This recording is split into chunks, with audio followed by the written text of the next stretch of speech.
Hello guys, learn AutoCAD के second part में आपका स्वागत है। इसमें हम देखेंगे कोई भी स्केच को हमें ऑटोकैड में ड्रॉ करना है तो उसके लिए हम कैसे टूल्स का यूज़ करेंगे। तो देखिए, ये स्केच है मेरे पास। इसका डायमेंशन हम देख लेते हैं। ये सर्कल है और ये भी सर्कल है।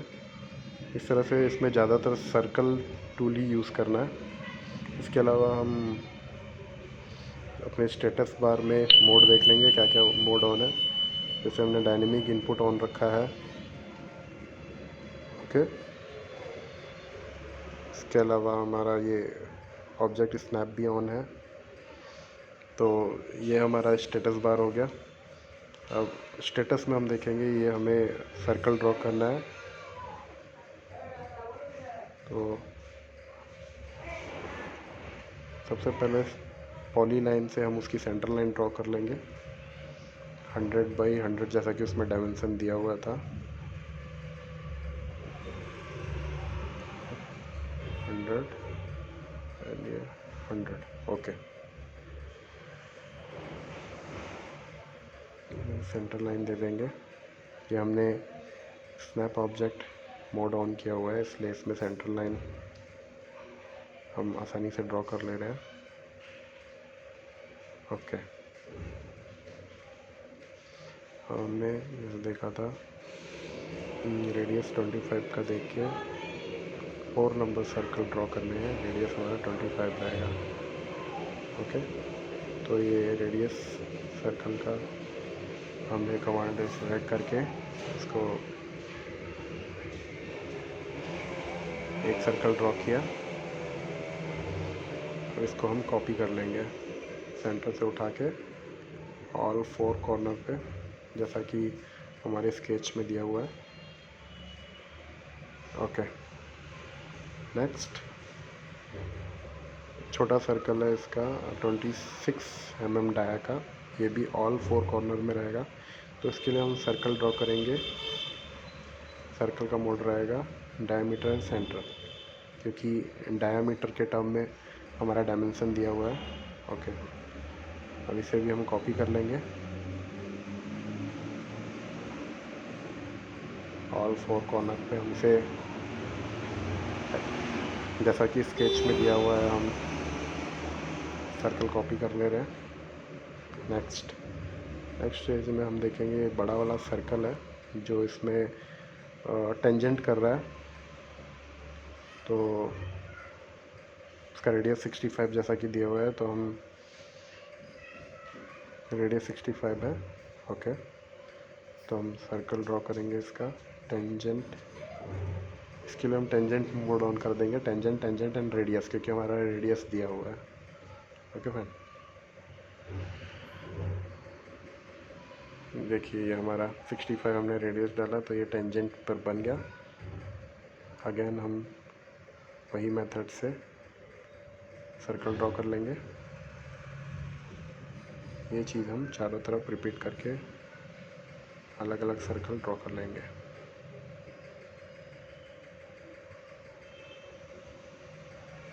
ओके, इसके बाद हम ट्रिम लगा के अनवांटेड जो भी लाइनिंग है उसको डिलीट कर लेंगे जो हमें रिक्वायर्ड नहीं है। तो सबसे पहले हम ये बाहर जो सर्कल ड्रॉ किया हुआ है उसे ट्रिम कर लेंगे। ट्रिम करने से ये अनवांटेज लाइन हट गया। इसके अलावा हम स्केच में देख लेते हैं एक बार, और ये इनसाइड के जो सर्कल्स हैं अनलिमिटेड में अनवांटेड जो लाइन है उसे भी हम हटा लेंगे। तो इसके लिए हम ये सर्कल लाइनिंग को सेलेक्ट करके ट्रिम कर लेते हैं। ओके, देखिए हमारा स्केच लगभग तैयार हो गया। ओके, इसका डायमेंशनिंग बैलेंस है, तो डायमेंशन के लिए हम एनोटेशंस में जाएंगे या फिर डायरेक्ट टूल कमांड से हम सेलेक्ट कर लेंगे। सबसे पहले लाइन टूल को यूज़ करके और डायमीटर से लेके डायमीटर टर्म्स में हमारा जो भी डायमेंशन दिया हुआ है स्केच में वो हम ले लेंगे। ओके ओके सेंटर में हमारा एक सर्कल और मिसिंग था 65 रेडियस का, वो हम ड्रॉ कर लेंगे।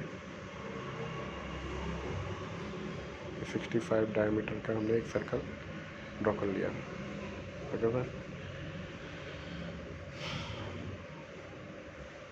इसके बाद हम इसका डायमेंशन कर देंगे। डायमीटर टर्म में दिया हुआ है स्केच में, तो डायमीटर टर्म्स में इसका डायमेंशन कर देंगे। इसके बाद हम रेडियस में ले लेंगे, जैसा कि एक्सटर्नल को रेडियस में दिया हुआ है और का ये 65 का भी टेंजेंट रेडियस टर्म में दिया हुआ है, तो इससे भी हम रेडियस टर्म में डायमेंशन मार्क कर लेते हैं। ओके 65। नेक्स्ट लाइनर में हम सेंटर टू एज जो डिस्टेंस है वो मार्क कर लेते हैं। ओके ये सेंटर टू सेंटर का 100 mm जैसा कि स्केच में दिया है। ओके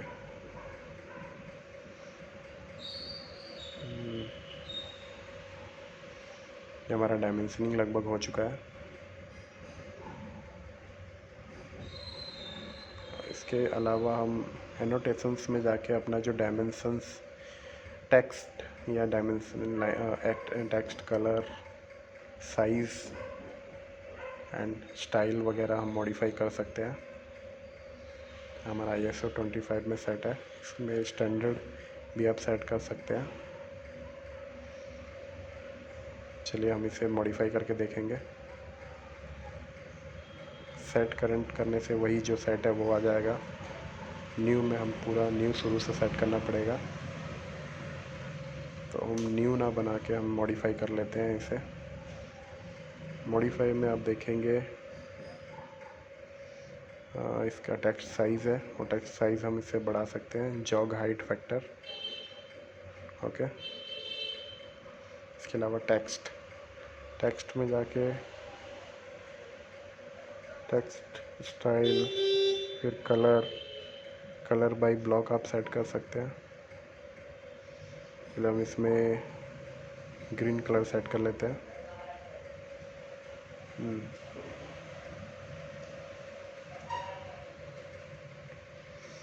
ग्रीन ही ठीक रहेगा, ग्रीन सेट कर लेते हैं। ओके ये बाकी की सेटिंग है, अगर हमें चाहिए तो हम ले सकते हैं। अभी इसे हम ये हमारा मॉडिफाई हो गया है, हम इसे क्लोज कर देते हैं। ओके तो देख रहे हैं ये हमारा एनोटेशंस में जाके हमें डायमेंशन का जो टेक्स्ट था उसका कलर हमने चेंज कर दिया है। इसके अलावा हम उसका साइज़ वगैरह भी हम जैसा हमें रिक्वायर्ड है कर देते हैं। इसके बाद हम लेयर देखते हैं। लेयर में क्या होता है फ्रेंड्स, हम कोई भी स्केच में मल्टीपल लाइंस होती हैं, एक्सटर्नल लाइन, इंटरनल लाइन, जो कि स्केच को डिफ़ाइन करती है, तो उसको हम लेयर में सेट कर लेते हैं। जैसे सेंटर लाइन रहती है, कोई भी स्केच को बनाने के लिए सेंटर लाइन रहेगी, बाउंड्री लाइन रहेंगी, और इसके अलावा उसका एक कोई भी स्पेसिफिक, अगर कोई सेफ है तो उसका एक हम कलर कर देंगे, कोई इंस्ट्रूमेंट्स का कलर देना है तो वो सब हम लेयर से सेट कर लेते हैं। तो अभी हम डायमेंशन का कलर दे दिया है, तो डायमेंशन ऐसा करने से हमारा डायमेंशन का जो भी रिक्वायर्ड कलर है वो हम दे सकते हैं, तो वो उसमें हाईलाइट हो जाएगा। इसके अलावा सेंटर लाइन है, उसका भी हम लेयर बना देते हैं। सेंटर लाइन हम थोड़ा लाइट कलर में लेंगे, लाइट कलर में ले लेते हैं, ये ठीक रहेगा। ओके तो हमारा सेंटर। इसके बाद लाइन टाइप इसमें तो सिंपल दिया है, हम लोड में जाके जो हमें रिक्वायर्ड है वो लाइन टाइप सेलेक्ट कर लेते हैं। जैसे हमें सेंटर लाइन लेना है तो हम सेंटर लाइन जो भी हमें रिक्वायर्ड है वो हम सेलेक्ट कर लेते हैं। ओके तो ये मेरा लाइन टाइप भी सेलेक्ट हो गया। ओके तो देखिए ये मेरा डायमेंशन का लेयर एंड जो सेंटर लाइन है उसके भी लेयर सेट हो गए। ओके, ये हम डायमेंशन की ऑल डायमेंशन सेलेक्ट कर लेते हैं और उसका लेयर चेंज कर देते हैं। तो देखिए मेरा सारा डायमेंशन का लेयर चेंज हो चुका है, सभी ग्रीन कलर में हुए हैं। ओके, ये हमारा स्केच है। उसके बाद हमें अगर सेंट्रल लाइन को भी लेयर एज पर जो हमने लेयर सेट किया है उसमें कन्वर्ट करना है, तो सेलेक्ट करके एंटर कर देंगे। देखिए मेरा सेंट्रल लाइन भी सेट हो चुका है।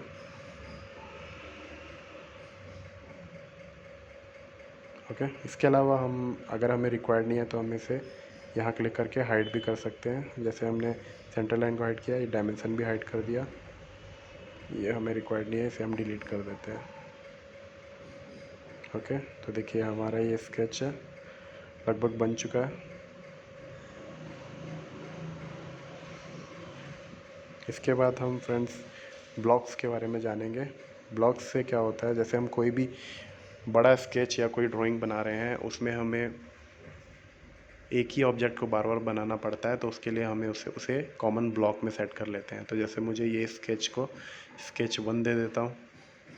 इसका पिक पॉइंट्स, सपोज़ मुझे कोई भी लाइन पे उसे पिक करना है तो वो मैंने सेलेक्ट कर लिया, ये उसका कोऑर्डिनेट आ गया इसमें।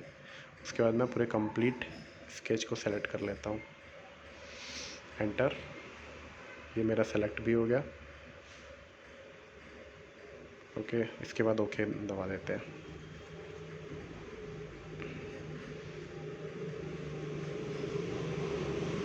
ओके, तो ये मेरा ब्लॉक सेट हो गया। अभी देखिए अगर मुझे यही स्केच को दोबारा लाना है तो मैं इंसर्ट पर क्लिक करूँगा।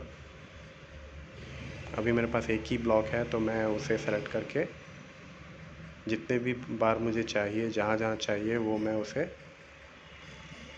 ले सकता हूँ। हम मुझे दोबारा शुरू से वो स्केच ड्रॉ करने की ज़रूरत नहीं है। तो ये ब्लॉक्स के एडवांटेज हैं। इसके अलावा अगर मुझे इन सारे स्केचेस को अगर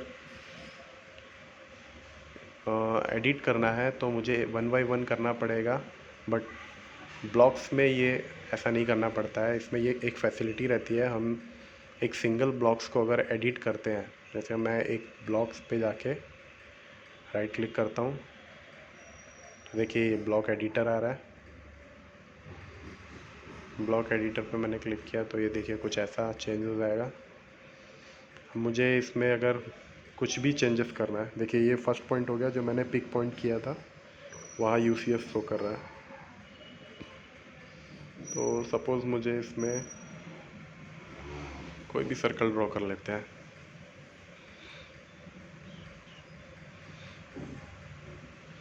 सेंटर में या फिर लाइन कुछ भी ड्रॉ कर सकते हैं, मैं अभी सर्कल ले रहा हूँ। ओके, ये मेरा सर्कल हो गया, 35 का मैंने सर्कल ले लिया। ओके, इसके बाद मैं कुछ और भी चेंजेस कर देता हूँ इसमें। लाइन ड्रॉ कर देता हूँ कुछ और, या सेंटर से ये मैंने लाइन का टूल लिया। कुछ भी सपोज़ मुझे अगर चेंज करना है उसमें तो मैं इस तरह से मॉडिफाई कर लेता हूँ।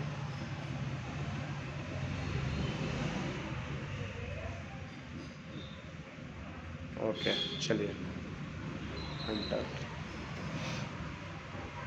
ये अब इसके बाद मैं इसे क्लोज ब्लॉक एडिटर करने से एक ब्लॉक खुलेगा, save the change to sketch. Okay, उस पर क्लिक कर देंगे तो देखेंगे हमारे ब्लॉक्स सारे एक जैसे एडिट हो गए हैं। तो ये ब्लॉक का एडवांटेज है, हम कोई भी स्केच बनाते हैं उसमें ब्लॉक्स का यूज़ करके मल्टीपल पोजीशन पर सिंगल टाइम में हम एडिट कर सकते हैं। नेक्स्ट वीडियो में फ्रेंड हम देखेंगे कोई भी ड्राइंग्स बनने के बाद हम उसे प्रिंट आउट कैसे निकाल सकते हैं, उसका प्लॉटिंग कैसे कर सकते हैं। वीडियो को लास्ट तक देखने के लिए धन्यवाद। अगर वीडियो अच्छा लगा हो तो उसे लाइक एंड सब्सक्राइब करें और ज़्यादा से ज़्यादा शेयर करें। आपका दिन शुभ हो। धन्यवाद।